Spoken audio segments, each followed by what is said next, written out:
Severe storm threats have us in weather alert mode. Our team is timing out when and where the worst will hit. Plus, we'll be live on the road to show you conditions in your area. Chaos at the Inner Harbor. We have 300 juveniles all here on scene. That was just madness. Thank God no one got hurt or killed. The demands for action to prevent more incidents and the economic toll of scenes like this. Justice for sexual abuse. How alleged victims of the Archdiocese of Baltimore hope a new bill will bring them closure.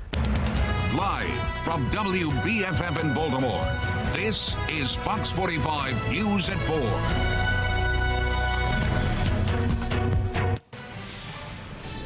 And Fox 45 News under weather alert today. You're looking at some live pictures around our region right now. After record warmth yesterday and today, a weather maker moving through that could bring some hail and damaging winds. You can see it approaching almost right there.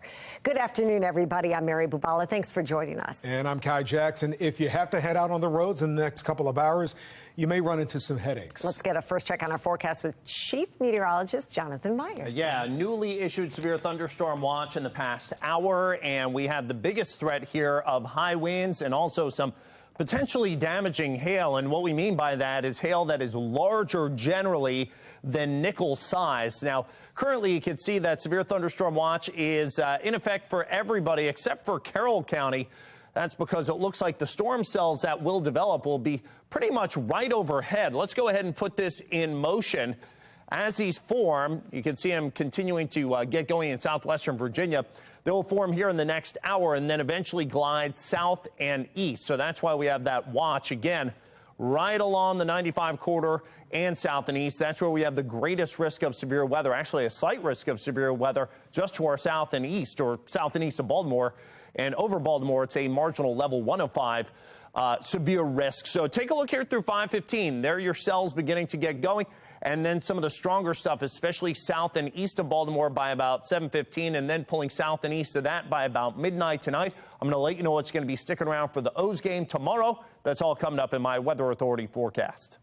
All right, Jonathan, thank you. And here's a live look at pictures from Camden Yards right now. No game today. The Orioles postponed tonight's original home opener with the forecast of severe weather. Now, tomorrow, the O's will take on the New York Yankees. And if you're headed down to Camden Yards, the MTA is offering a special MARC route. We're going to be running that special home opener only train from Union Station, leaving at 1 p.m., making most of the stops along the way. It's not going to stop at Laurel Racetrack, Jessup, or St. Denis, but we'll make all the rest, and we'll get you to Camden Yards just after 2, so you'll have plenty of time to get your seats and be ready for the game. Well, the Orioles have a number of special opening day events planned leading up to tomorrow's game. Severna Park native and The Voice contestant Parajita Bastola will perform the national anthem with Governor Wes Moore throwing out that first pitch. There will also be a schedule magnet giveaway and special opening day auction for Orioles merchandise. Share your opening day celebrations with us. Scan the QR code on your screen or head to foxbaltimore.com/chime-in.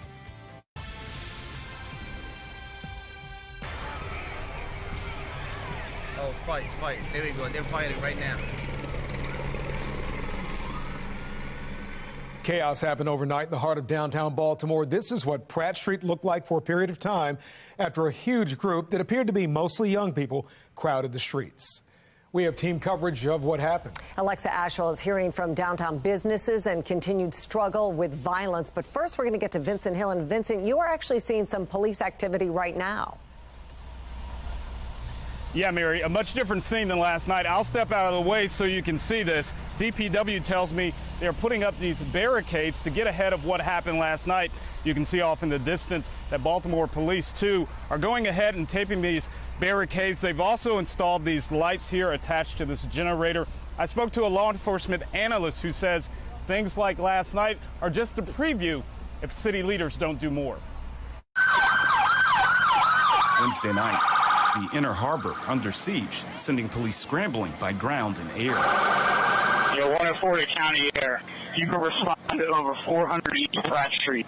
We have 300 juveniles all here on scene. At some point, that disturbance turning into a brawl. 183. Any more units over there at Shake Shack? They're breaking up. They're in the middle of a fight. Get your kids, okay? Baltimore police using the police helicopter to try to get things under control. 140 County Air. You can start broadcasting as the juvenile classes disperse. and abide by ordering laws. They must disperse. But the crowd lingered for almost 3 hours. And plus the full moon is out. In the aftermath, residents are stunned by what they saw. I'm still trying to process what I saw. That was just madness, that's all. Thank God no one got hurt or killed. And as summer approaches, I was not surprised because the weather has gotten warm. They're looking to city leaders for a solution to make sure something like this doesn't happen again. All I just pray is that Mayor Scott and also Governor Moore can have a plan to be very, very proactive to overcome something like this. Fox 45 taking those concerns to Mayor Brandon Scott. We are going to be there to make sure that we do not have those kind of things continue. Not really going into detail about his plan. The mayor saying disturbances like the one in the Inner Harbor will not be tolerated. And they're going to be causing ruckus. If they're going to be fighting, if they're going to be doing those things, they will be held accountable. Despite the promise of accountability. Like, it's crazy, yeah. None of the teens who were involved were arrested. Much like in the movies, this is a preview of what's going to come for Baltimore for this summer. Law enforcement analyst Melissa Pinkleton predicts things will get worse leading into summer, pointing to Baltimore's police shortage. You can only do so many things with 8 to 10 officers against 200 to 300 bodies. Pinkleton says it's up to the residents of Baltimore to demand more than vague promises. The public has to let the leaders know what's important to them. And if safety is important and law and order are important, you need to tell them. Now, a lot of people have asked why the teens were not arrested yesterday. It should be noted that although they are on spring break, they did not violate the city's curfew policy. And Pinkleton says maybe the city should reevaluate that policy to get it to start at an earlier time. For now, we're live in Baltimore. Vincent Hill, Fox 45 News. Vincent, thank you. Well, chaos in and around the Inner Harbor, unfortunately, is not a new issue. No, it's not. Alexa Ashwell joins us now with the ongoing impact of businesses and what owners feel. Alexa. Yeah, Mary, we've seen the large crowds and even crime at the Inner Harbor. You may recall, in fact, just last Memorial Day weekend, so less than a year ago, when a suspect opened fire in the middle of the Inner Harbor. 2 teens were shot, one of them killed.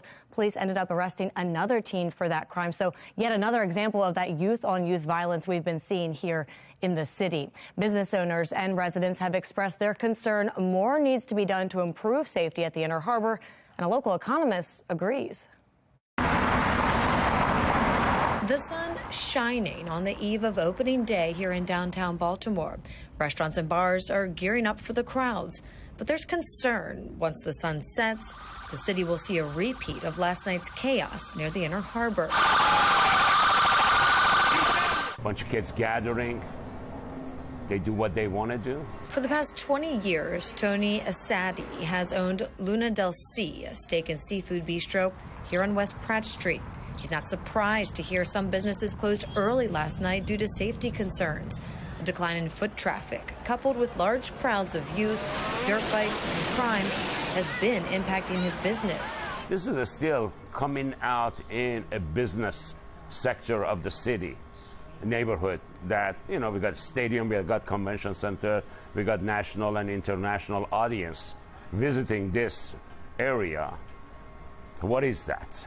What do they think of this city in Maryland? Local economist Aniban Basu believes the concern and frustration is justified. Running a restaurant in downtown Baltimore, the cost of ingredients has gone up as part of the inflationary story. Workers are difficult to find. Often commercial rents have been on the rise. It is also the case that many households are consuming food by ordering in. Basu stressing leaders must act now as tourism will also continue to be impacted. There are lots of options for tourists. They can go lots of different places. Mayor Brandon Scott answering to the concern, but owners like Asadi looking for a plan of action. Changes needs to be done by the people in power. Asadi specifically mentioning Baltimore City State's Attorney Ivan Bates. As we know, this is his first full year in office. He's vowed to enforce all laws in the books, and the owner is hopeful that will translate to less chaos and crime at the Inner Harbor. Well, it looks like they have a plan in place for tonight, so we'll see. Yes. Alexa, thank you. And next week, City State's Attorney Ivan Bates will mark 100 days in office. Fox 45's Mackenzie Frost will host a town hall with Mr. Bates to talk about that milestone. That's next Thursday, April 13th at 7 p.m. Now, we invite you to join us at New Metropolitan Baptist Church. It's located at 1501 McCullough Street, or you can watch the town hall live on our website, foxbaltimore.com. As we move out year after year, this would mean tough decisions for the city. And that's why we're looking to work with our partners to figure out solutions that work for not just us, but for other jurisdictions around the state. Well, new tonight, Baltimore City Mayor Brandon Scott unveils a $3.47 billion budget proposal for 2024. In it, though, an unexpected increase in education spending is proving to be a major obstacle. The city will operate with a $2.2 billion general fund, an increase of more than 3% from last year. No money will be taken out of the rainy day fund, but the city is only contributing $2 million this year, opposed to the usual $4 million. Now, the Department of Public Works is getting funding for 37 new positions to create 10 new solid waste crews. It's an effort to return to weekly recycling. And we just mentioned Mayor Scott's budget calls for a significant increase in funding for city schools. That boost is mandated through the Blueprint for Maryland's Future, or Kerwin, but the required spending is more than the city expected. Fox 45's Mackenzie Frost joins us live to break down where nearly $80 million additional dollars is going to come from. Mackenzie? Yeah, Mary Guy, the city says this was a pretty big surprise to them when they learned of this money. And we know that this is the first year that the city and all jurisdictions are utilizing the new funding formula that was created through the Blueprint. And that's really where this discrepancy came from. Now the city will be spending an additional $79 million on schools. That's on top of the funding already going to Baltimore City Public Schools. $79 million. And remember, now the city says that they were planning to spend an additional $12 million. So that's a pretty big gap in what the original plan would be for this next upcoming budget year. The mayor says that the city will fully fund the Kerwin plan, but they will draw about $39 million from the surplus. And he says doing so, tapping into the reserves, is not sustainable. It was a gut punch because when you're talking about a much smaller increase, it allows us to be thinking in a much bigger way and more innovation. More investments into programs, more expanding programs, allowing agencies to go deeper and try newer things. But when you have to meet that big of a hole in such a small period of time, it just hampers your ability to do that. But we do what we always do. We are going to meet this requirement because it's the right thing to do. So, Mackenzie, is there anything that can be done moving forward to handle this new education spending? Not really. Right now, this is the current baseline for funding for Baltimore City Public Schools. The mayor says that he is in talks with Governor Wes Moore and other legislative leaders to figure out if there's an option to address this issue this year, or perhaps look at ways to change the funding formula. But remember, again, this is the first year that that funding formula is being implemented, and changing it would require legislative action. We know lawmakers are wrapping up their General Assembly session. The final day is on Monday. So as of right now, it's unclear what can be done for this budget year. We'll have to wait and see if anything is changed or talks of change as we move closer to looking at next budget year. But as we know, the mayor says that this funding formula is impacting not just Baltimore City, but other jurisdictions in the state. And as other leaders are putting their budgets together, we'll have to wait and see if other budgets are impacted as significantly as Baltimore City will be. But coming up in our next hour, we're going to take a deeper dive into this budget issue right now, as well as the new powers that the city council has as this budgeting process plays out to finalize the budget by the end of June. We're live in Baltimore. Mackenzie Frost, Fox 45 News. Digging deeper into the Attorney General's report on abuse in the Catholic Church, what comes next for the victims and those who stand accused? A new video after what should have been a minor disagreement at a Maryland restaurant leads to chaos. New questions about timing and the use of U.S. taxpayer money in Ukraine while Joe Biden was serving as vice president. I'm Christine Frizan with why some think that money may have directly benefited a company for which his son Hunter was working.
We are under weather alert right now. A live look at conditions around our area as we are tracking a line of storms, potential damaging wind, even some hail. Chief Meteorologist Jonathan Myers will have the latest in just a moment. The scathing report on sex abuse within the Baltimore Archdiocese details allegations against more than 100 priests and crimes against even more victims. And the release is now providing a sense of relief for victims, but some are wondering what, if anything, will happen. Fox 45's Maxine Stryker joins us live with what will happen next. Maxine? Well, unfortunately for most of the victims in this report, there is no chance for criminal justice, but that doesn't mean that this could prompt change.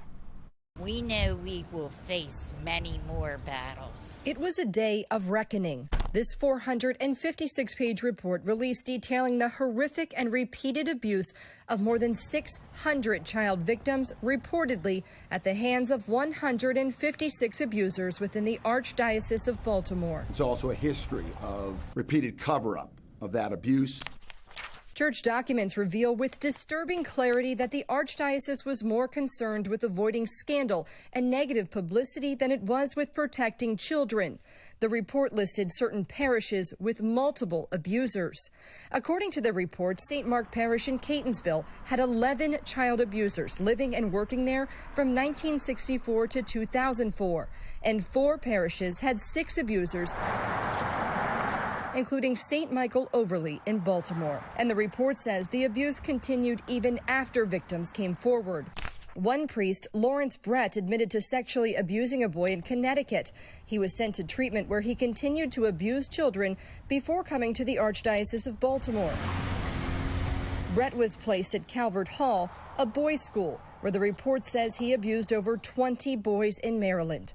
But as the survivors are left with a pain that will never fade. Who in hell would want to be excited about this horrible stuff that's going to be in these papers? What justice is there for them now? Unfortunately, most of the abusers and those who concealed their wrongdoing are dead and no longer subject to prosecution. Attorney General Anthony Brown saying it may be too late for criminal justice for those victims in the report. We never rule anything out only because, as I just called or invited others with information to reach out to our office, it's hard to predict what information may come available to us. Brown also pointing to Maryland's statute of limitations as a roadblock. Right now, the law prevents abuse victims who are over the age of 38 from suing their abusers. The report recommends amending the statute of limitations for civil actions involving child sex abuse, and now that's likely to happen. The Child Victims Act of 2023 will get rid of the statute of limitations surrounding civil lawsuits. I'm hoping that will prompt other people who have been in the shadows. Their example will bring those people forward. It's a chance to hold the Archdiocese accountable and for future victims to be compensated for the harms they have suffered. Now that bill will now head to Governor Wes Moore's desk, and he has indicated that he intends to sign it. Reporting live, Maxine Stryker, Fox 45 News. Maxine, thank you. If you would like to read the Attorney General's report yourself, you can do so at foxbaltimore.com. We are under weather alert this afternoon into this evening until 10 p.m. A severe thunderstorm watch up and down the 95 corridor, including Baltimore City, Baltimore County, Howard County, and points south and east. So that's everybody except for Carroll County. Now, you can see these storms are just now kind of dotting down to our south, and they're beginning to start congealing here. We're still waiting on kind of the fire off, if you will, in Baltimore, but probably in the next hour or so, we'll start seeing some of those cells. And it's really as a kind of a matter as to where those begin to form as to who's going to get this, because the storms, wherever they form, they're going to kind of sit for a minute and then they're going to push south and east. So that's why Carroll County's actually left out of this, because I think they're going to miss most of that severe activity. But somewhere right around that 95 corridor and then gradually drifting south and east through the early evening. Here it is, a level 2, slight risk of severe weather now expanded up toward Baltimore, the Beltway, south and east towards the eastern shore. Large hail, gusty, damaging winds in excess of 60 miles an hour. The biggest possibility, some of that hail could be nickel size or larger, maybe up to golf ball size perhaps. And this is going to be from 4 to 8 p.m. from northwest basically the 95 corridor to southeast. Temperatures in the 80s pretty much area wide. We did hit 86 here in Baltimore, 4 degrees off the record today. Right near the bay, it's a lot cooler, and that's because the bay waters are generally in the 50s, so that's a lot cooler than the actual temperature, some of that air bleeding on shore. Now out to the west, that's not bay influence. That's from our cold front that's causing all of the activity that eventually is going to form. Look at those 40s, 50s, 60s out toward Cumberland, where they were almost 90 yesterday. They're at 72 for a high today, 59 out at Oakland. We are in the deep warmth, but that is coming to an end, as it could come to a noisy end this afternoon, late into this evening. And then the colder weather sets up into tomorrow. It's going to be a lot cooler than what we see for today for the O's home opener. Now, there are your showers and thunderstorms, as I mentioned, by about 5, 6 o'clock, really getting going. Maybe some stronger cells through about 6:15, drifting off to the eastern shore by about 7:15. So the PM commute looking kind of messy here, at least wet, if not severe. And then finally pulling south and east of most of our area. I think just some residual showers after midnight. And wow, kind of a different season, down to the 40s to near 50 by early tomorrow morning after that high of 86. That's a dose of reality. And then look at this, into tomorrow morning midday. There still could be a leftover shower or spritz, but really shouldn't be anything that's going to have big impacts on our O's game. 63 for a high tomorrow, 57 on Saturday. Clears out nicely for Easter on Sunday, 61. Nice big warm up as we head into the middle and latter portion of next week. And by the way, on our website, FOX baltimore.com, we've got a weather article. I just freshly updated it with some new data. Go ahead, click on FOXbaltimore.com. It's right on the front page, and you can also see a Facebook Live just put together right before the newscast. A chaotic scene inside a Prince George's County restaurant on Tuesday. What police said led to this. You cannot think it's okay to take someone's life and then be set free. We're following the murder trial of a Baltimore man stabbed 2 years ago in East Baltimore. What the man facing charges said on the stand. And should parents be able to sue schools and libraries who expose students to educational items deemed harmful? The ongoing debate around the nation.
And back now to the Fox 45 quad box. A 15-year-old was shot multiple times in Columbia overnight. The teen was found around 2 this morning, not far from Howard Community College. He's at shock trauma right now.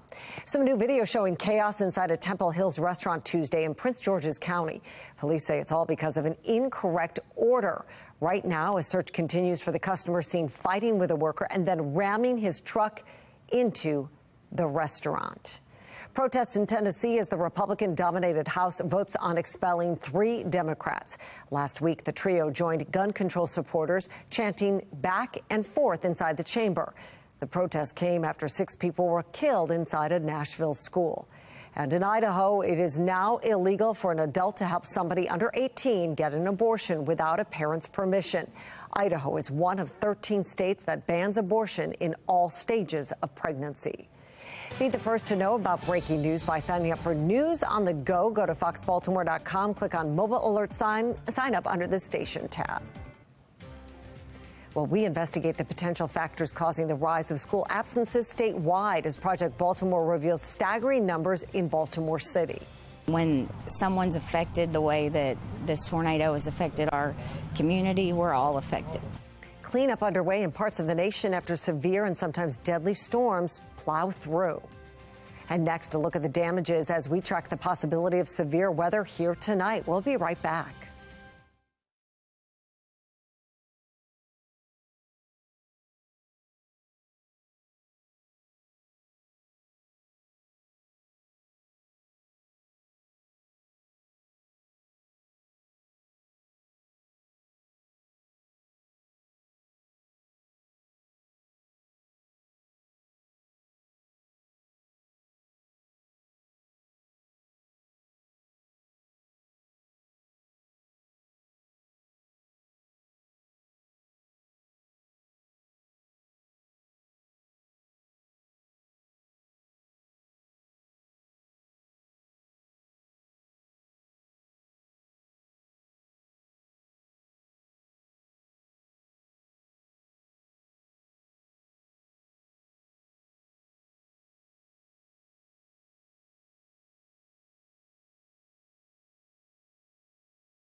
There was a little trailer park down here. It just demolished that, and they're still looking for survivors down there. Cleanup continues across the central U.S. after a massive storm system caused widespread damage earlier this week. About a dozen tornadoes were recorded. In Missouri, 5 lives were claimed and countless homes destroyed. Right now, the Fox 45 Weather Authority is under a weather alert. You're looking at live conditions around the area as we track a line of storms and potential damaging winds, even hail. Chief Meteorologist Jonathan Myers will have the latest in a moment.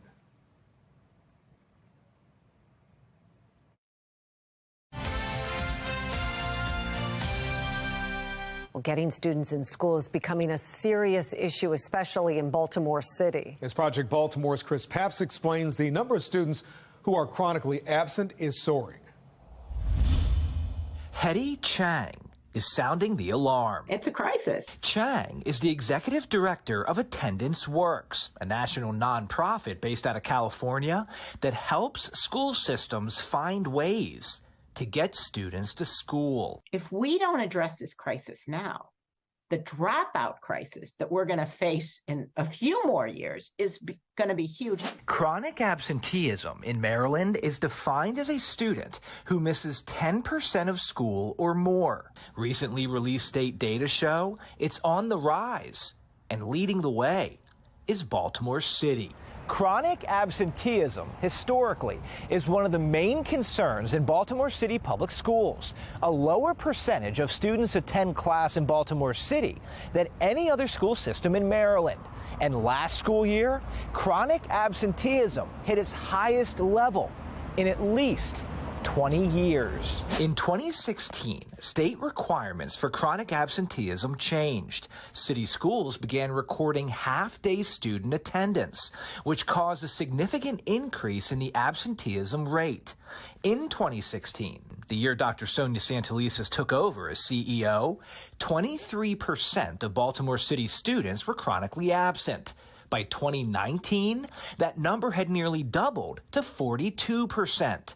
In 2020, chronic absenteeism dipped to 36%. Then it began to increase again. The following year, it jumped to 49%. By 2022, 58% of Baltimore City students were chronically absent, the highest level in the state. For the first time in at least 2 decades, more students were chronically absent than were not. Is 58% chronic absenteeism one of the highest you've seen? It is among the highest. North Avenue declined an interview, but told us in a statement it is concerned about the chronic absenteeism rate. And because each situation is different, we work with each student and family to understand and address the root causes of their attendance issues. The district went on to say disengagement is a particular problem in 9th grade, and they are focusing on helping students transition into high school by providing added mentoring, academic advising, and other support for 9th graders. Attendance matters because it's critical to students' well-being and success in school and life. If we're going to invest in schools, then kids need to be in school to benefit from what's being offered. But the problem is not limited to Baltimore City. Every school system in our region saw an increase in chronic absenteeism during the 2021-2022 school year from the previous year. Throughout the state, 24% of Maryland students were chronically absent, nearly a quarter of all state students. That's up from 19.7% the year before. Schools are a critical place for socialization. Following the pandemic, Chang says chronic absenteeism increased nationwide because many students and families became disengaged. She says schools need to hire more staff to re-engage those families and conduct home visits. You're saying the only way to lower chronic absenteeism is for schools to get more proactive. Absolutely. This is an all-hands-on-deck moment in time. I'm Chris Papst, and this is Project Baltimore. A chaotic scene in downtown Baltimore last night. This is East Pratt Street, right along the Inner Harbor. Hundreds of juveniles gathered there, shutting down some businesses and creating some chaos. We have seen some fighting going on as well. Some people we spoke with said that they were disturbed by the crowd. The whole chaos, like they can't even come down here to eat, enjoy the weather, you know, and they doing this, like it's. Harbor never been like this. Harbor never been like this. Never been like this. At 10 o'clock, they need to be in the house. Yeah, it's some type of curfew or something, you know what I'm saying? Because when we was coming up, we had a curfew. Well, large crowds and juvenile crime, major concerns for business owners across Baltimore, but especially in the Inner Harbor and Fells Point in recent years. Tonight, we're joined by business owner Beth Hawks to talk about the impact that chaos can have in the community. Beth, thank you for joining us. Hi, thank you for having me. Beth, how do you think incidents like this one, like the one last night, impact your bottom line and ability to operate safely? And were you aware of what was happening last night downtown? Oh, I was greatly aware. A Citizen app was blowing up. People that I know were stuck in traffic. Other people that were on their bicycles had to be rushed into businesses and get locked down. I had friends that work in restaurants. They had lockdown orders. I mean, we want to fight for $15 an hour, but you want to allow mayhem to destroy hardworking people and small and big businesses. It's not acceptable. This should have been shut down before it got out of control. Well, we know police are down there right now putting up some barricades, trying to secure one of the large open areas. Beth, do you believe crime in the city is deterring other business owners from opening stores or maybe expanding their operations in the city? No, I feel so hopeful. Myself and so many other people do. We are invested and we are hiring people, and we want people to come to Baltimore, and we will be on the lookout for all of you, and we will call 911. I mean, we just need people to come back downtown, and we need the good to outweigh the bad. Yeah, Beth, we certainly understand it's summer. Well, getting to be summer, of course. It's spring break right now. Kids are out. But there is a balance to have, right, between young people going out and then being respectful of property and just, making sure you're respectful of others out there. Dr. Tyrone Powers said something interesting to us last night, saying that police know about these things oftentimes because they're put out on social media. What are the opportunities that you believe are available for whether it's city leaders or police to kind of get ahead of these things when kids are starting to connect with each other through social media and then massing on places in big numbers? I've gone to so many meetings, and I've actually told them, you need to get really heavy on social media. They're telling you everything they're going to do. And then I live in West Baltimore, so I texted several people on the east side. I said, 100 dirt bikes just went past my house. They're coming to the Inner Harbor. And there they were. So it's just, you've got to listen to each other, and you have to step ahead of it. And we have no problem with people coming downtown, but we have a problem with dirt bikes, the disruption of traffic, the fighting, the destroying the businesses. Poor Shake Shack and Chick-fil-A, they just got the brunt of it. IHOP, they got the brunt of it. All right, Beth Hawks. Beth, thank you for joining us this afternoon. We appreciate it. Thank you.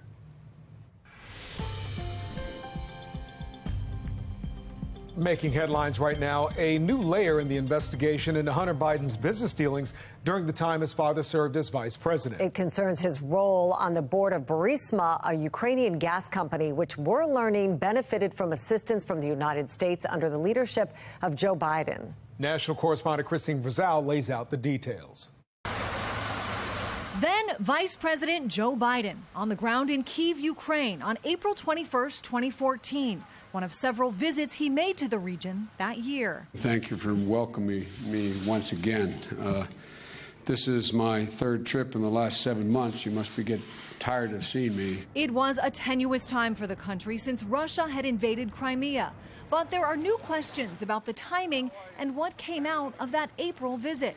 From the notes of a background press briefing aboard Air Force Two, reporters were told Vice President Biden planned to discuss medium and long-term strategies to boost conventional gas production and also to begin to take advantage of the unconventional gas reserves that are in Ukraine. Also discussed at that day's White House press briefing. He'll also be consulting on the latest developments in eastern Ukraine and on steps to enhance Ukraine's short and long-term energy security. Energy security, as it turns out, was part of a $1 billion economic assistance package from the United States. Just 3 weeks later, the Ukrainian gas company Burisma announced Biden's son Hunter was brought on to the board of directors, raising questions by some about a conflict of interest. I'm wondering if the State Department has any concerns or any thoughts about the vice president's son joining the board of directors of this Ukrainian gas company. No, he's a private citizen. But critics say it's not that clear cut. When Joe Biden, as vice president of the United States, is speaking into energy policy in Ukraine, he is essentially directly helping his son and his son's employer. Hunter Biden's business dealings are currently under investigation by the Department of Justice. But these new revelations are likely to draw the attention of House Republicans who have been working to tie Joe Biden directly to those same business deals. In Washington, I'm Christine Frizzau. An ongoing debate about what educational materials are appropriate for kids. The state now giving parents more say. She took that one pill and didn't wake up the next day. In Addicted America, a mother's journey to spread her daughter's story after an overdose. And rain and thunderstorms blossoming across the metro area as we work through the afternoon commute. I'm going to let you know how long it's going to last and how bad it's going to be. We're under weather alert. So my Weather Authority forecast.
We have breaking news to report to you. Fox 45 News is on the scene of a shooting in southeast Baltimore. This happened near McElderry Street and Loney's Lane. Now, we stay with Fox 45 at the moment for the latest on this developing story. As soon as we have more information, we'll bring it to you.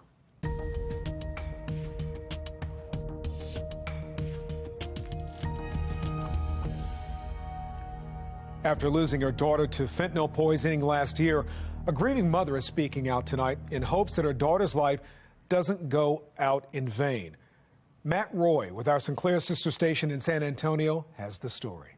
She didn't commit suicide. It wasn't an overdose. My daughter was murdered. On July 20th of 2022, Veronica Caprosi called her daughter Danica to see if she wanted some breakfast. Danica, up in her room, wasn't answering. I go to wake her up, and she has her legs crossed and she's face forward, slumped over, and I go to wake her up and she's cold. She was already gone. Danica had severe allergies and insomnia, leaving her in constant pain. Unbeknownst to Veronica, Danica had been taking Xanax and Percocets to ease her pain and help her sleep better. Until she took that one pill and didn't wake up the next day. Just like that, Veronica's world changed. Now, she's telling Danica's story. I don't want another parent to feel like me. She's teaming up with BCSO to spread awareness of fentanyl. We're doing these classes to teach parents what to look for, what is it, why is it an issue, and why do we all need to be worried about it. Sheriff Salazar and Veronica are hosting several fentanyl awareness presentations around the county. They wanted to work with us to get this information out so that no other parent goes through what they're going through right now. It makes me feel sad, but then at the same time, if I could just save one life, just one, then I'm doing something right for Danica. Matt Roy reporting there. There is help out there for anyone battling addiction. Take out your phone, open up the camera, and point it at the QR code on your screen. That will take you to our website for a list of resources.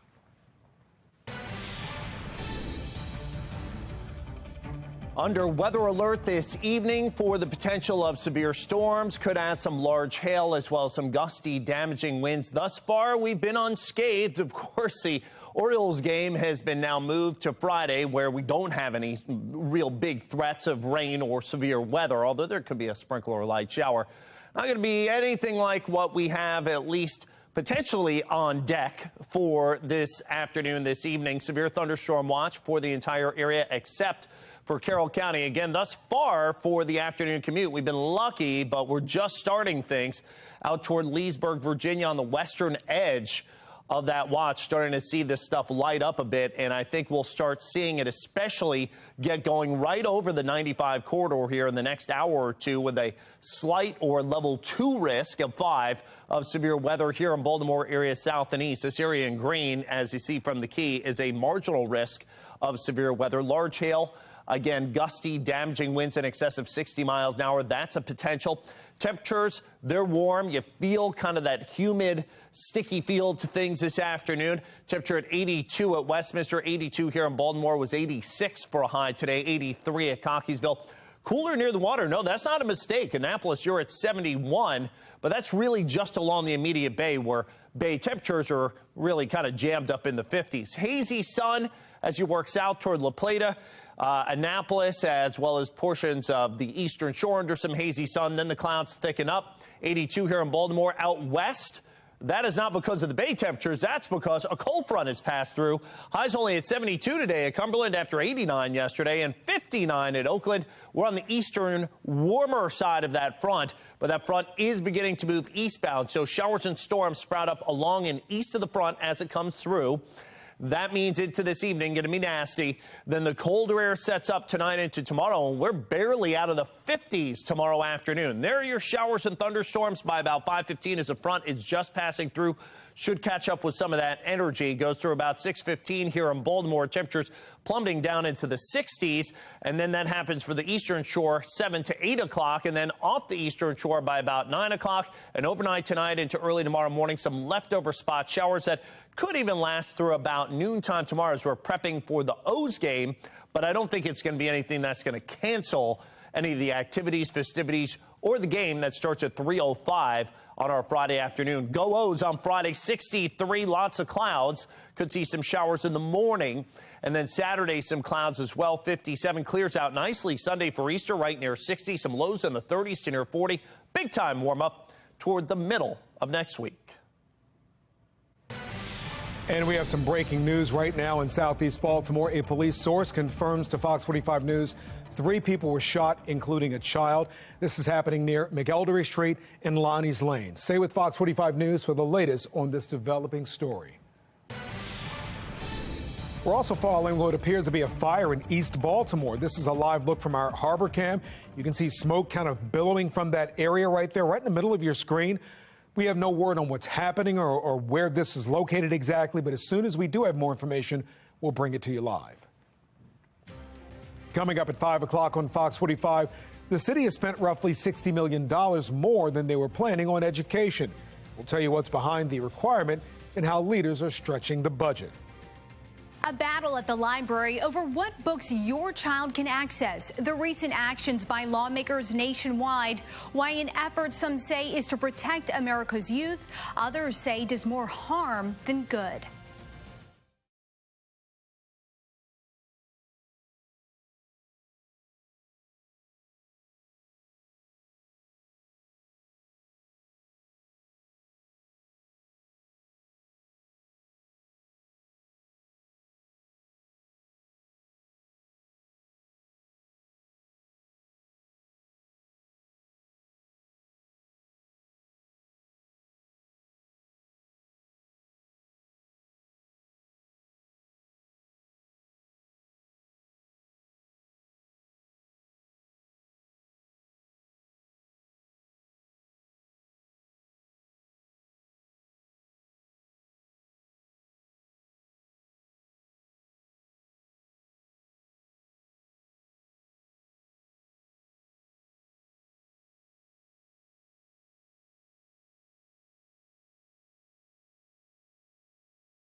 There's a growing battle within our nation's libraries. An Idaho bill would allow parents to sue public schools and libraries over material deemed harmful that their child accesses.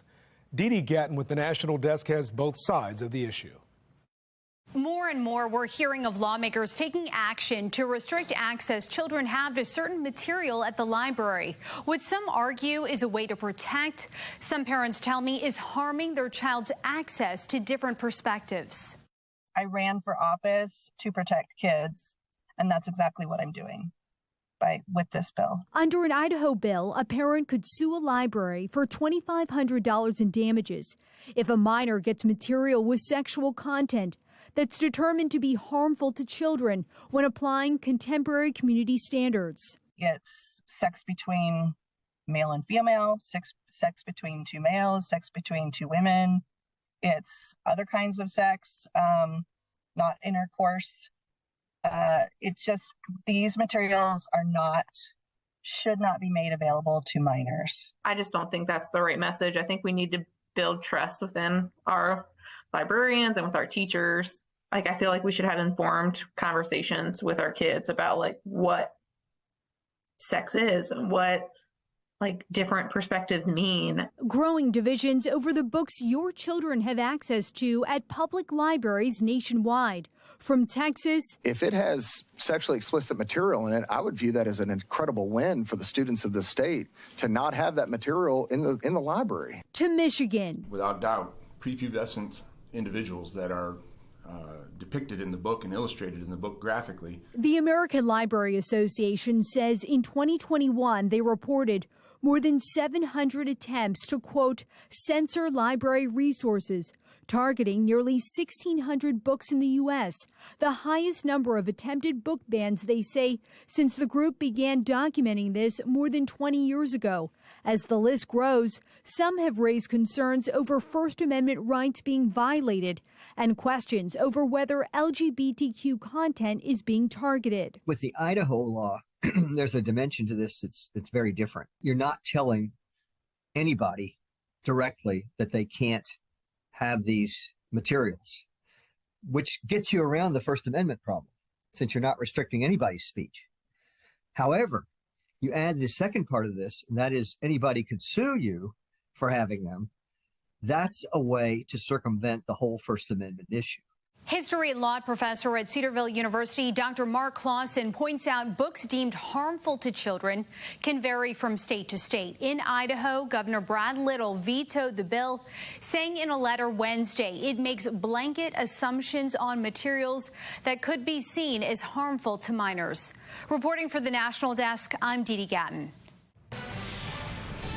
We're following two breaking stories right now. On your left is in southeast Baltimore, where we understand 3 people, including a child, have been shot. And on the right side of the screen is what appears to be a fire in East Baltimore. Our newsroom is working on both stories. We'll have live updates right after the break.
We are expecting severe weather in the Baltimore area tonight. We're going to look ahead to when rain will come and how bad it could get. An unexpected spending requirement causing major issues for the city's budget, the impact of new education funding guidelines. A large crowd shuts down some businesses in the Inner Harbor last night. What it could tell us about things this summer. Live from WBFF in Baltimore, this is Fox 45 News at 5.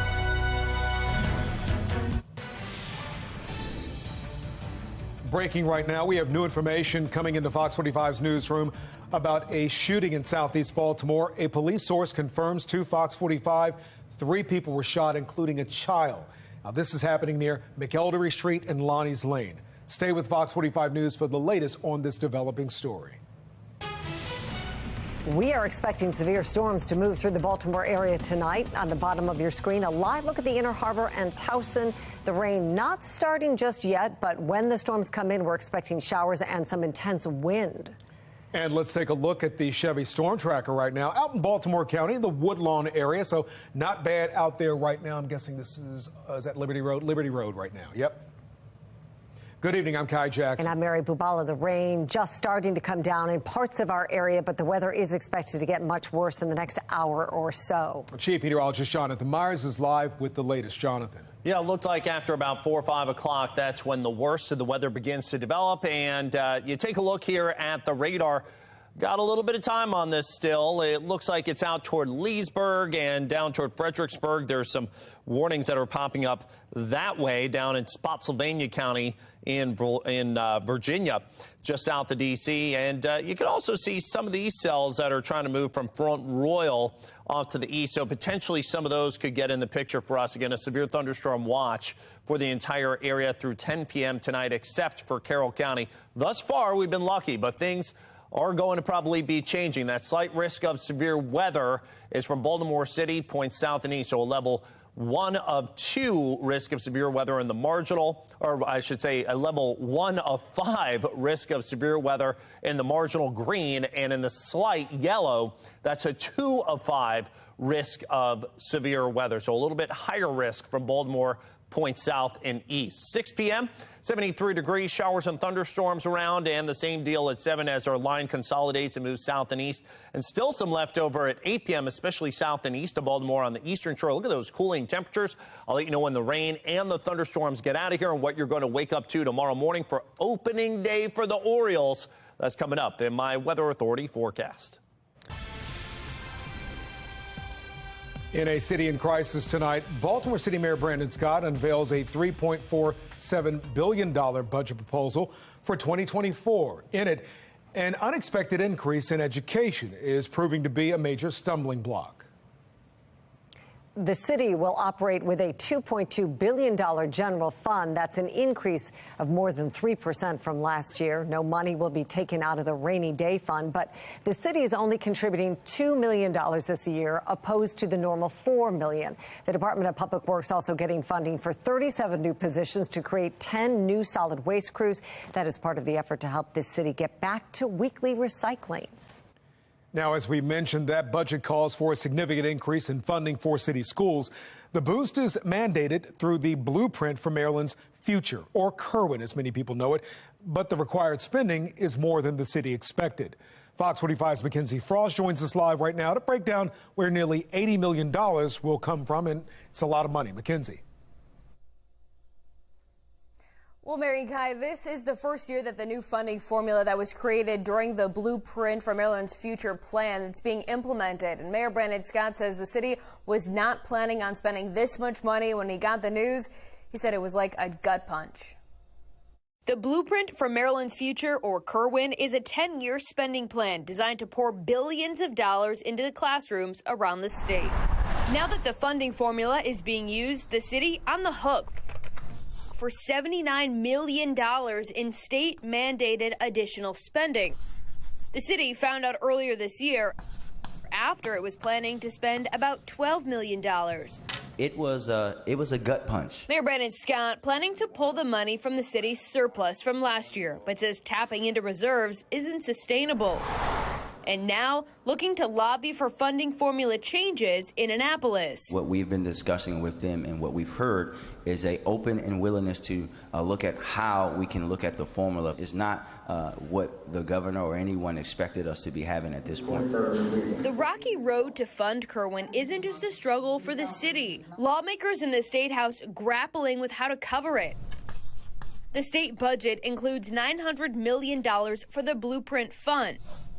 That was projected to have $2.2 billion surplus at the end of budget year 2024, but run into the red in 2027.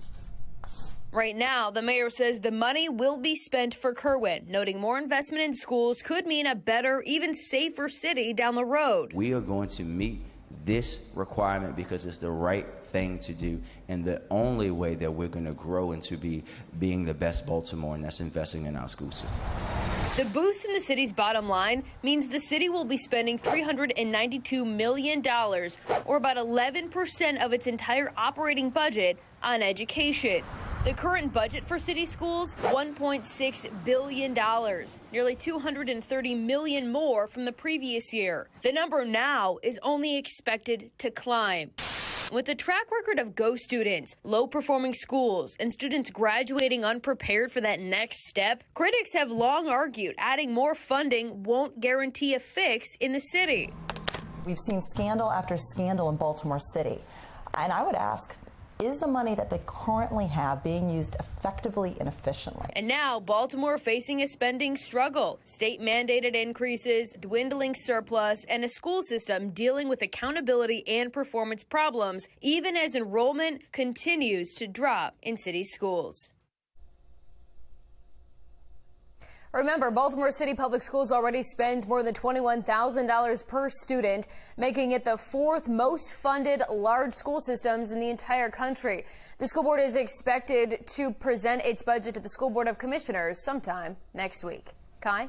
Mackenzie, now that Mayor Brandon Scott has unveiled his plan, what's next for the budget? Well, Baltimore City residents will have the opportunity to participate in Taxpayers Night, where they can voice their concerns or their support for various items in the proposed budget. The first one is expected to take place later this month. But this will also be a new and big year to watch a city council, because the council members have new powers given to them through a 2020 charter amendment, allowing them to add or cut money from the budget. Given the contentious relationship we've seen recently with some members of the city council and the mayor's office, we'll be sure to closely watch if or what gets cut or added during this budgeting process. But either way, the full budget must be finalized by June 26th of this year. We're live in Baltimore. Mackenzie Frost, Fox 45 News. Thank you. The budget plan also has a small change to the Baltimore Police Department's budget. BPD will be given $524.9 million in 2024. That's roughly $200,000 less than this year's budget. As part of that funding, 5 new civilian positions will be created to expand victims' services. And continuing coverage of last night's crowds at the Inner Harbor, hundreds of juveniles gathering in the area, causing traffic jams, forcing police to respond, and shutting down multiple businesses. And we have live team coverage of the chaos last night and the impact that it has had on some businesses down there. Yeah, let's start with Vincent Hill with what we know about the crowds and the response today from the mayor. Vincent? Yeah, much different scene than it was last night. I'll go ahead and step out of the way, but you can see DPW has already installed barricades. We see Baltimore police already on scene. They've actually installed lights. Now, this is all results of what happened last night. Now, a law enforcement expert says this is just a preview of things to come for Baltimore if city leaders don't do more. Wednesday night, the Inner Harbor under siege, sending police scrambling by ground and air. One in Florida County Air. You can respond to over 400 East Pratt Street. We have 200-300 juveniles all here on scene. At some point, that disturbance turning into a brawl. 183, they need more units over there at Shake Shack. They're breaking up. They're in the middle of a fight. Get your kids, okay? Baltimore police using the police helicopter to try to get things under control. One in Florida County Air. You can start broadcasting to see juveniles not to disperse and abide by ordering laws. They must disperse. But the crowd lingered for almost 3 hours. And plus the full moon is out. In the aftermath, residents are stunned by what they saw. I'm still trying to process what I saw. That was just madness, that's all. Thank God no one got hurt or killed. And as summer approaches, I was not surprised because the weather has gotten warm. They're looking to city leaders for a solution to make sure something like this doesn't happen again. All I just pray is that Mayor Scott and also Governor Moore can have a plan to be very, very proactive to overcome something like this. Fox 45 taking those concerns to Mayor Brandon Scott. We are going to be there to make sure that we do not have those kind of things continue. Not really going into detail about his plan. The mayor saying disturbances like the one in the Inner Harbor will not be tolerated. And they're going to be causing ruckus, if they're going to be fighting, if they're going to be doing those things, they will be held accountable. Despite the promise of accountability. Like, it's crazy, yeah. None of the teens who were involved were arrested. Much like in the movies, this is a preview of what's going to come for Baltimore for this summer. Law enforcement analyst Melissa Pinkleton predicts things will get worse leading into summer, pointing to Baltimore's police shortage. You can only do so many things with 8 to 10 officers against 200 to 300 bodies. Pinkleton says it's up to the residents of Baltimore to demand more than vague promises. The public has to let the leaders know what's important to them. And if safety is important and law and order are important, you need to tell them. Now, many people have asked why these teens were not arrested last night. Now, although they're on spring break, it didn't actually violate the city's curfew policy. Now, Pinkleton says maybe city leaders should reevaluate that policy to see if it needs to start earlier. In Baltimore, Vincent Hill, Fox 45 News. Well, chaos in and around the Inner Harbor, fortunately, is not a new issue. Alexa Ashwell joining us now with the ongoing impact business owners say they're feeling. Well, Mary, business owners and residents have expressed their concern more needs to be done to improve safety at the Inner Harbor, and a local economist agrees. For the past 20 years, Tony Asadi has owned Luna del Sea, a steak and seafood bistro here on West Pratt Street. He says he's not surprised to hear some businesses closed early last night due to safety concerns. A decline in foot traffic, coupled with large crowds of youth, dirt bikes, and crime, he says has been impacting his business.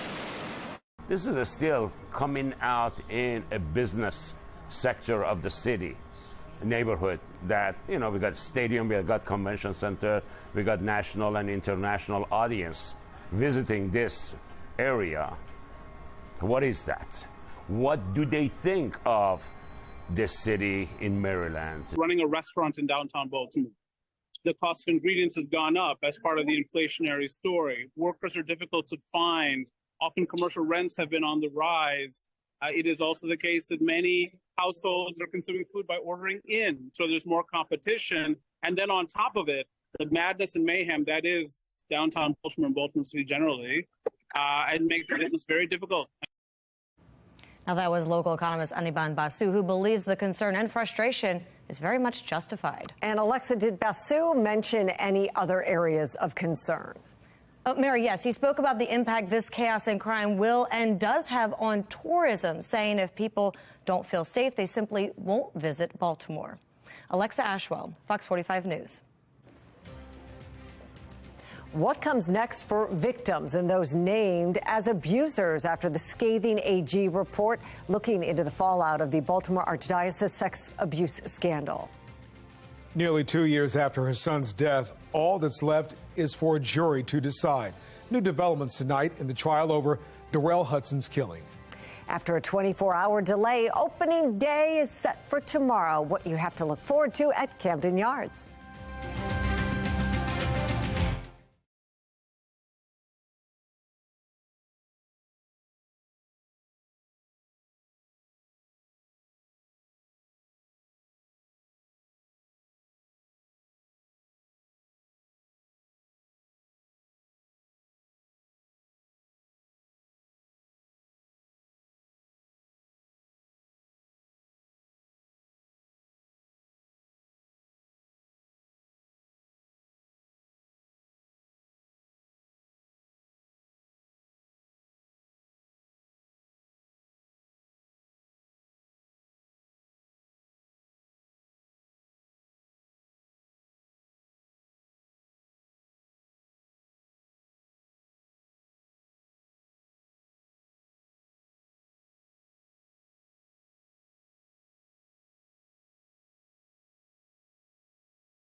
Breaking news right now. We have new information breaking out of Southeast Baltimore. A police source confirms to Fox 45 News 3 people were shot, and we've just learned one of those victims is a 9-year-old child. Now, this is happening near McElderry Street and Lonnie's Lane.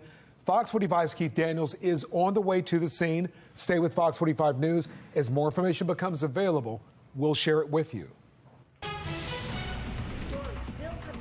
In the Baltimore region, this is a live look from the Chevy Storm Tracker in the Woodlawn area near Johnny Cake Road. When the severe weather does come, we are expecting some intense winds. Chief Meteorologist Jonathan Myers in now with what we can expect now. Those clouds tell the story that's coming. Yeah, those guys are pretty mean, huh? Whew. And, well, just in case, of course, we did move the Orioles game to tomorrow because we do have that at least threat of severe weather. Hasn't materialized yet. So let's go ahead and take a look at what we have going on outside right now. And it's a severe thunderstorm watch for Baltimore City, Baltimore County, and Howard County points south and east. So we're kind of on the edge of what's going to be the worst weather. But it's already beginning to light up now. Gaithersburg back to Front Royal. And then as you go south to La Plata and Fredericksburg, yep, we've already got some severe thunderstorm warnings. And there's been some multiple reports of hail across central Virginia. I know I was thumbing through some file footage that we share with our sister station down in Washington, D.C. And boy, they've got a lot of video coming in that's got a lot of hail in it. So as the cells begin to spread out to the north and northeast, that could potentially become a problem for us as well.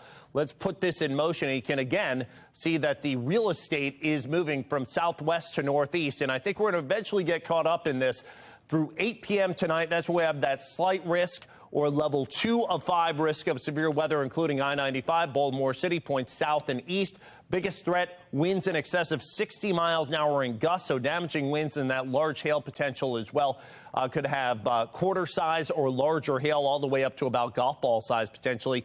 Then just north and west of the city, there's that marginal 1 of 5 risk of severe weather. 83 right now, dew points. Yep, the measure of moisture in the air, they're high at 60 degrees, so it does feel kind of sticky. Get a load of this, 90 right now at Chestertown, but water influence taking the temperature down to 71 at Stevensville, 69 at Annapolis. We've got 83 here in Baltimore, and cooler numbers not too far west. That's as our cold front and clouds push east. Hagerstown's been steadily falling down, now 67. We're east of the cold front, so that's why we're in the hotter air. But that cold front's on the move, and as it moves through, it's going to light up with some of those showers and storms, at least briefly, through about, say, 5 to 7 p.m., maybe 8 o'clock tonight from northwest to southeast. By tomorrow, that settles to our south, but there still could be some spot showers, especially through midday, and then Saturday even farther south, so I think sunshine will begin to return.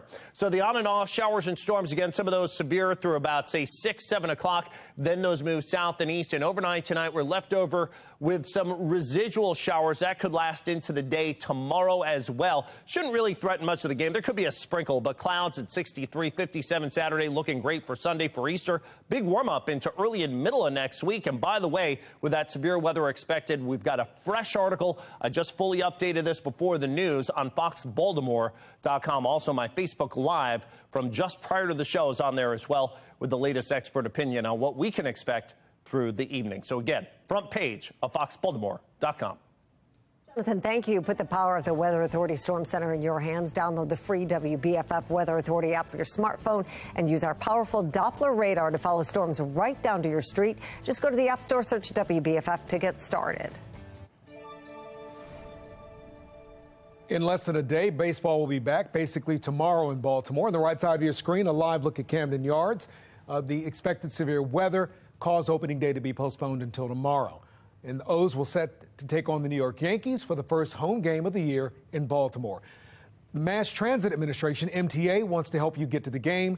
They are moving a special marked route that they were planning on offering today and tomorrow. We're going to be running that special home opener only train from Union Station, leaving at 1 p.m., making most of the stops along the way. It's not going to stop at Laurel Racetrack, Jessup, or St. Denis, but we'll make all the rest, and we'll get you to Camden Yards just after 2, so you'll have plenty of time to get your seats and be ready for the game. All right, well, the O's have a number of special opening day events planned leading up to tomorrow's game. Severna Park native and The Voice contestant Parijita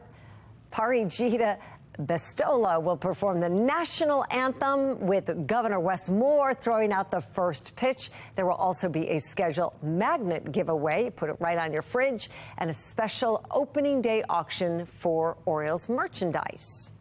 We'd like you to share your opening day celebrations with us. Scan the QR code on your screen and head to foxbaltimore.com/chime in.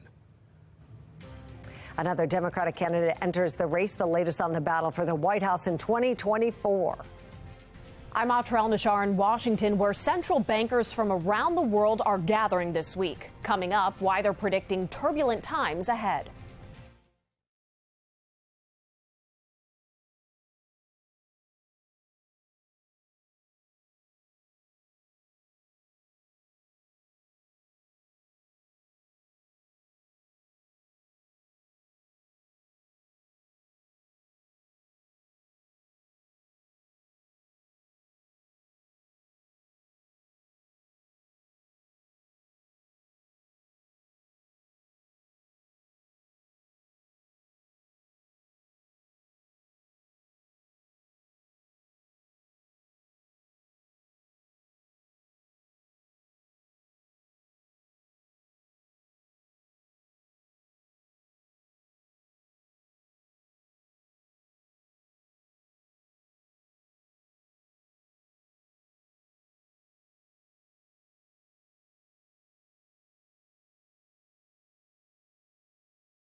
Weekly jobless claims just came in higher than expected at 228,000. The latest sign the red-hot job market is cooling down. National correspondent Atrell Nashar has a closer look at this and new forecasts from top economists. Signs of the slowdown, a year in the making by the Federal Reserve, are rearing their heads this week. Arguably the strongest pillar of the U.S. economy, the job market, cooling off with weaker than expected indicators ahead of Friday's monthly jobs report. Cleveland Fed President Loretta Mester noticing businesses bracing for leaner times. In terms of the businesses themselves, of course, they are preparing, right, for, I would say, some slowdown in the economy. But a lot of the firms are still telling us that their conditions are still pretty good. Predicting inflation won't reach the Fed's 2% target until 2025, leaving the door open for more interest rate hikes. I'm hoping we don't tighten until something breaks. I don't think that's the strategy that I would like to follow. Mark Hafel, Chief Investment Officer at UBS Global Wealth Management, telling clients recession risks have increased. Those risks are increasing everywhere. Central bankers from around the world are gathering here in Washington this week for the World Bank and International Monetary Fund spring meetings. IMF Managing Director Kristalina Georgieva says that global growth this year will be weak at less than 3%. The path ahead, and especially the path to robust growth, is rough and foggy. telling central banks to stay the course and keep tightening policy to fight inflation. Now is not the time to be complacent. Advice that is too risky for some. Unsure if the U.S. economy, with an erratic housing market and anxious banking sector, can take it. In Washington, I'm Atrel Nashar for the National Desk, America's News Now. Well, a live look at conditions on the roads tonight from our Chevy Storm Tracker. We're following the latest with tonight's storms moving in slowly. A Baltimore mother fighting for justice nearly 2 years after her son was killed. The latest after the suspected killer takes the stand. And what happens now? Breaking down the next steps from the AG's report identifying more than 100 sexual predators in the Archdiocese of Baltimore.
We are following the breaking news in Southeast Baltimore, triple shooting involving a child. Keith Daniels just got to the scene. Keith, what are you learning? Well, Mary, we're live at McElderry Street and East Avenue. Police are confirming 3 people shot, including a 9-year-old child. They say that child was shot in the ankle. One other victim, 20 years old, gunshot wounds to the torso, in surgery, in critical condition. Now, the yellow crime scene tape is up. Detectives working the scene here. If you scoot down here just a bit and look over there to the left, you see detectives working this scene. Another victim, a 28-year-old man, he was shot in the leg. Police believe he will be okay. Now they're working now to try to determine exactly what happened here at this shooting. You have residents here sitting on the porches looking at the crime scene. There's another gentleman. If you look up there at the balcony, you may be able to see that person. He's looking from the top of his roof. It has disturbed the peace here, one man said. They're looking now, again, police trying to figure out exactly what happened. And of course, when we learn more details about this shooting, we'll bring it to you. Back to you in the studio. Keith, thank you. Taking another live look outside tonight, we are tracking the latest on severe storms moving towards Baltimore. On the top of your screen, the current conditions on our weather radar. On the bottom, a live look at Towson and the Inner Harbor. And these are the conditions right now on the road in Catonsville from the FOX45 Chevy Storm Tracker. Weather Authority meteorologist Jonathan Myers is here with the latest. Jonathan? And guys, you can see the bathing in red behind me. This is a severe thunderstorm watch for basically the entire area except for Carroll County, and the radar is finally showing some signs of life here, especially south and east now of Annapolis, south of the Bay Bridge. You can see there's a heavier shower that's in this neck of the woods, and it looks like as we continue to scan the skies on the HD radar, we're going to be dealing with the potential of more rain and thunderstorms that are going to be sprouting up closer to Baltimore. You can see right there, Woodlawn and Essex, all under severe weather watches right now until 10 p.m. Severe thunderstorm watch. But I want to call your attention to these little teeny weeny cells that are just beginning to get going here right around Woodlawn and Essex. Maybe just a couple of raindrops out of those, but those likely will become some of our stronger weather as we head through the next hour. We are under a slight risk, get that out there, of severe weather from Baltimore City south and east along the 95 corridor. That's a 205 risk, a marginal risk elsewhere. And it looks like, again, those showers and thunderstorms will continue to form over the city and point south and east, maybe some high damaging winds and large hail through this early evening. I'm going to be tracking it hour by hour on the Future Scan coming up in a couple of minutes. Jonathan, thanks. We want you to help tell the weather stories in your community by sending pictures of the storm. If you can do it safely, just scan the QR code on your screen now and head to foxbaltimore.com/chime-in. That scathing report on sexual abuse within the Baltimore Archdiocese details allegations against more than 100 priests and crimes against more victims. And tonight, the release is providing a sense of relief for many of those victims. But as Maxine Stryker tells us, some are still wondering what will come of it. Unfortunately, it may be too late for criminal justice, but this report could still prompt change. We know we will face many more battles. It was a day of reckoning. This 456-page report released detailing the horrific and repeated abuse of more than 600 child victims, reportedly at the hands of 156 abusers within the Archdiocese of Baltimore. It's also a history of repeated cover-up of that abuse. Church documents reveal with disturbing clarity that the Archdiocese was more concerned with avoiding scandal and negative publicity than it was with protecting children. The report listed certain parishes with multiple abusers. According to the report, St. Mark Parish in Catonsville had 11 child abusers living and working there from 1964 to 2004, and 4 parishes had 6 abusers, including St. Michael Overley in Baltimore. And the report says the abuse continued even after victims came forward. One priest, Lawrence Brett, admitted to sexually abusing a boy in Connecticut. He was sent to treatment where he continued to abuse children before coming to the Archdiocese of Baltimore. Brett was placed at Calvert Hall, a boys' school, where the report says he abused over 20 boys in Maryland. But as the survivors are left with a pain that will never fade. Who in hell would want to be excited about this horrible stuff that's going to be in these papers? What justice is there for them now? Unfortunately, most of the abusers and those who concealed their wrongdoing are dead and no longer subject to prosecution. Attorney General Anthony Brown saying it may be too late for criminal justice for those victims in the report. We never rule anything out, only because, as I just called or invited others with information to reach out to our office, it's hard to predict what information may come available to us. Brown also pointing to Maryland's statute of limitations as a roadblock. Right now, the law prevents abuse victims who are over the age of 38 from suing their abusers. The report recommends amending the statute of limitations for civil actions involving child sex abuse, and now that's likely to happen. The Child Victims Act of 2023 will get rid of the statute of limitations surrounding civil lawsuits. I'm hoping that will prompt other people who have been in the shadows. Their example will bring those people forward. It's a chance to hold the Archdiocese accountable and for future victims to be compensated for the harms they have suffered. Now that bill will head to Governor Wes Moore, and he has signaled that he intends to sign it. In Baltimore, Maxine Stryker, Fox 45 News. If you would like to read the Attorney General's report yourself, you can do so at foxbaltimore.com. When you lose a child, you can never imagine how that pain feels. I am the mother of Darrell Hudson that was murdered 6/21/21. Right now, a Baltimore mother fighting for justice nearly 2 years after her son was fatally stabbed in East Baltimore. The jury is still deciding on whether to convict 26-year-old Brandon Bashore from Parkville of murder. He's charged with stabbing and killing 33-year-old Darrell Hudson. Joining us live right now is Tharu Vignarajah, who represents the family. Tharu, thank you for joining us. Thanks for having me.